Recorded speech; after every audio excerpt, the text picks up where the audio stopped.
തൊട്ടുകൂടായ്മയ്ക്കും തീണ്ടിക്കൂടായ്മയ്ക്കുമെതിരെ നടന്ന ഐതിഹാസികമായ 1924 സമരമാണ് വൈക്കം സത്യാഗ്രഹം. തമിഴ്നാട്ടിൽ നിന്നെത്തിയ തന്തൈ പെരിയോർ 7 മാസത്തോളമാണ് ഈ സത്യാഗ്രഹത്തിൽ പങ്കെടുത്ത് ജയിൽവാസം അനുഭവിച്ചത്. വൈക്കം സത്യാഗ്രഹത്തിന്റെ ശതാബ്ദി ആഘോഷവേളയിൽ തമിഴ്നാട് സർക്കാർ കേരളത്തിന്റെ മണ്ണിൽ ഉചിതമായ ഒരു സ്മാരകം തീർത്ത് ചരിത്രത്തോട് നീതി പുലർത്തുകയാണ്. ക്ഷേത്രത്തിന് ചുറ്റുമുള്ള തെരുവുകളിൽ പിന്നോക്കക്കാരായ ജാതിക്കാർക്ക് നടക്കാൻ പോലും പാടുണ്ടായിരുന്നില്ല. ഈഴവ സമുദായാംഗമായ അഭിഭാഷകൻ മാധവന് അയിത്തമുള്ളതിനാൽ കോടതിയിൽ പോകാനാവാത്ത സ്ഥിതിയായി. ഇതിനെതിരെ advocate Madhavan, KP Kesava Menon, TK Madhavan, barrister George Joseph തുടങ്ങിയവരാണ് സമരം തുടങ്ങിവെച്ചത്.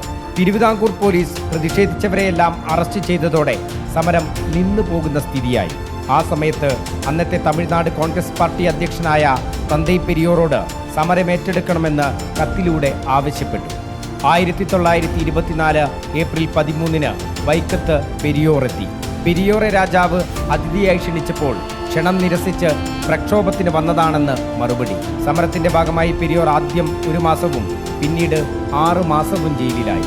അദ്ദേഹം ജയിലിലായപ്പോൾ ഭാര്യ അന്നൈ നാഗമ്മയും സഹോദരി കണ്ണമ്മാളും വൈക്കത്തെത്തി സത്യാഗ്രഹത്തിൽ പങ്കെടുത്തു. അങ്ങനെ പ്രക്ഷോഭങ്ങൾക്കൊടുവിൽ തിരുവിതാംകൂർ സർക്കാർ മുട്ടുമടക്കിയപ്പോൾ പെരിയോർ വൈക്കം വീരനായത് ചരിത്രം.